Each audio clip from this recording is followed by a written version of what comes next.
Assalamualaikum warahmatullahi wabarakatuh. Alhamdulillahirabbil alamin. Bersyukur kita kehadirat Allah Subhanahu wa taala. Bertemu lagi kita dalam channel kesayangan Anda, Gusri PD27 yang saya asuh sendiri, yaitu dengan saya Gusri Putra Dodi. Nah, saya kali ini kita tidak membahas tentang posisi perkara atau tentang posisi suatu istilah hukum atau terminologi lainnya, tetapi khusus kali ini saya ingin menyampaikan suatu kondisi atau suatu informasi tentang pelaksanaan mediasi di Pengadilan Agama Pekanbaru. Nah, selawat beriring salam tidak bosan-bosannya juga kita kirimkan kepada junjungan alam Nabi besar Muhammad sallallahu alaihi wasallam dengan mengucapkan Allahumma shalli ala sayyidina Muhammad wa ala ali sayyidina Muhammad. Mudah-mudahan dengan banyaknya kita bersalawat kepada beliau, nanti di yaumil mahsyar Allah izinkan beliau untuk memberikan syafaat kepada kita semua, sehingga kita termasuk menjadi orang-orang yang memperoleh pertolongan dari Allah dan Rasulnya, sehingga kita bisa dikelompokkan dengan orang-orang yang soleh, yang tentu saja orang-orang yang dicintai Allah dan Rasulnya. Nah, kali ini seperti yang saya sampaikan, saya akan bercerita atau tentang sharing tentang persoalan mediasi di lingkungan Pengadilan Agama kelas 1A Pekanbaru. Nah, saya menjalani tugas atau menjalani profesi sebagai mediator non hakim di Pengadilan Negeri A. Maksudnya adalah Pengadilan Agama Pekanbaru, itu Pengadilan Agama kelas 1A. Nah, selama dari tahun 2020 efektifnya, itu bulan Juni kalau saya tidak salah, SK pengangkatan sebagai mediator non hakim. Sampai hari ini di tanggal 28 Desember 2023 ini saya sudah lebih kurang 3,5 tahun menjalani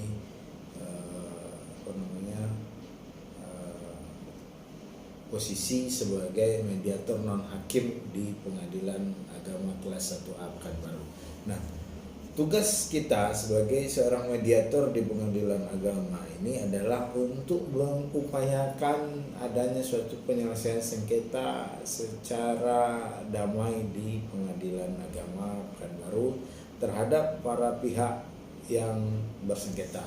Apa saja sengketa yang disidangkan di Pengadilan Agama Pekanbaru yang pernah saya mediasikan?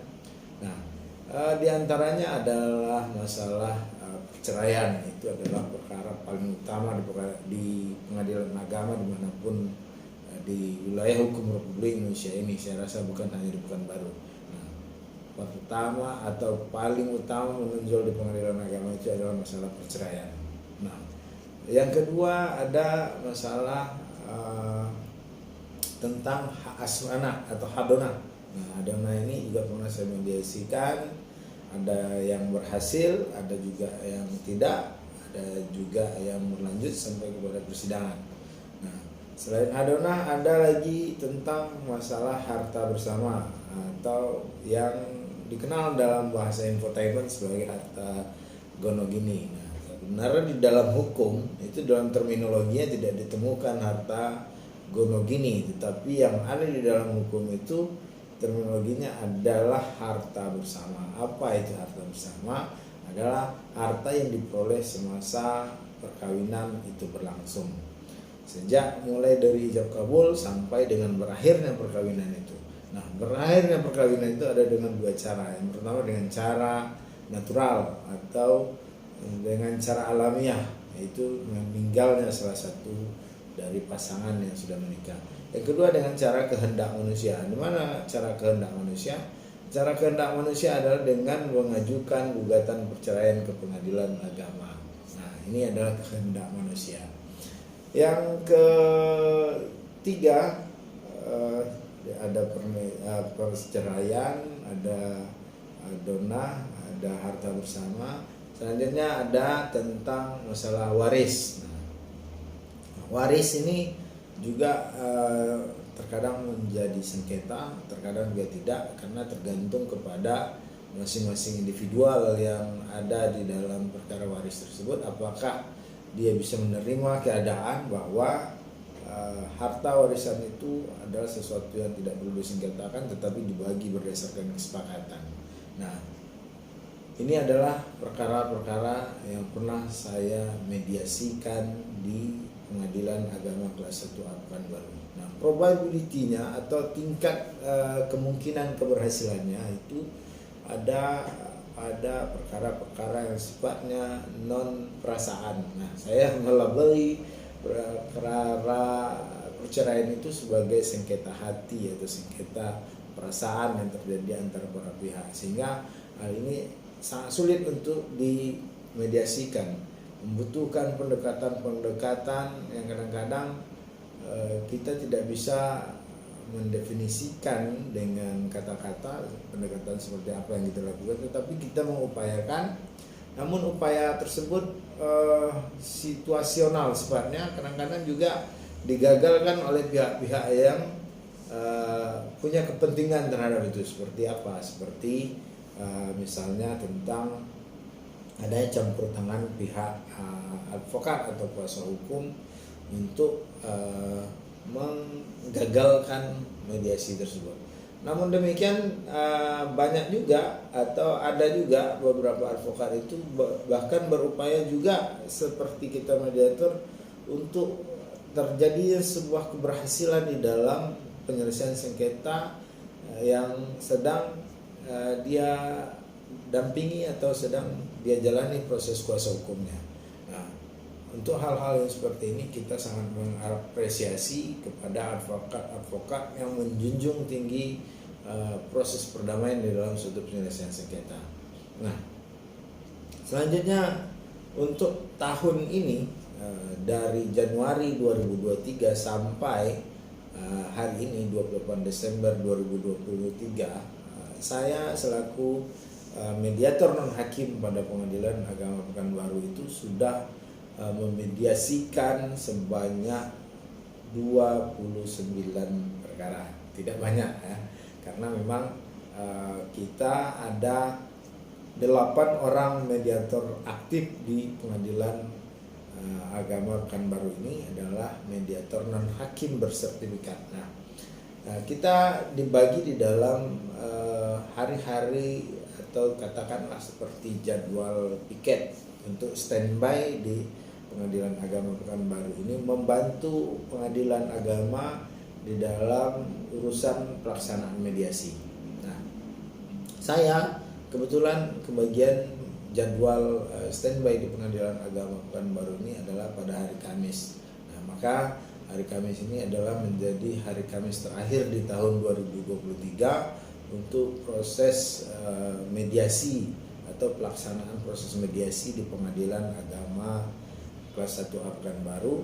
Nah, selanjutnya nanti tentu kita akan melangkah kepada Januari 2024. Nah, selama Januari seperti yang saya sampaikan tadi sampai Desember 28 Desember 2023 per hari ini saya sudah memediasikan 29 perkara saja.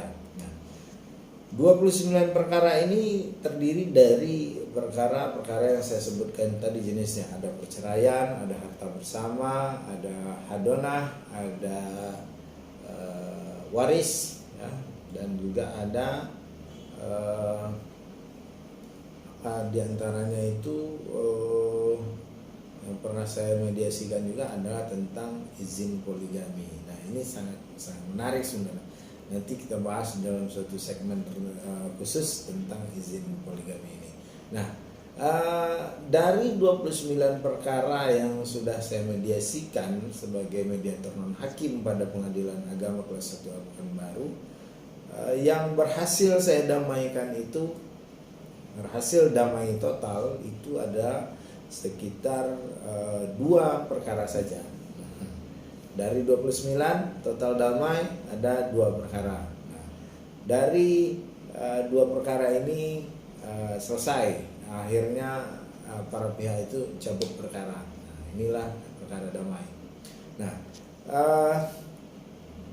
damai di dalam mediasi itu ada dua jenis damai. Tapi kalau hitung poin itu tetap sama, dihitung damai juga. Berarti mediasinya berhasil. Nah, karena damai sebagian itu sama dengan berhasil di dalam proses pelaksanaan mediasi. Nah, 29 perkara damai secara keseluruhan, ada 2 perkara. Yang damai sebagian atau berhasil sebagian itu ada 5 perkara. Nah, dari 29 perkara, kalau berhasil sebagian itu dikelompokkan kepada berhasil, maka artinya perkara yang saya berhasil saya selesaikan secara mediasi di Pengadilan Agama Pekanbaru itu ada 7 perkara saja, tidak banyak dari 29. Nah, persentasenya mungkin sekitar tidak sampai 30% ya, proses damai yang dapat saya lakukan selaku mediator di Pengadilan Agama Pekanbaru. Nah, itu cerita saya tentang menjadi mediator non-hakim selama kurun waktu 2023 ini, itu dari Januari sampai 28 Desember 2023. Mudah-mudahan di 2024 nanti semakin banyak perkara yang bisa saya mediasikan, dan juga tingkat keberhasilannya juga sama-sama kita doakan mudah-mudahan semakin banyak juga, sehingga bisa memberi manfaat yang lebih tentang pelaksanaan proses mediasi di Pengadilan Agama kelas 1A Pekanbaru ini. Demikian dalam segala penyampaian, mudah-mudahan ini ada manfaat untuk sobat-sobat YouTube dan para subscriber sekalian, bisa menjadi suatu pelajaran. Wabillahi taufiq wal hidayah. Assalamualaikum warahmatullahi wabarakatuh.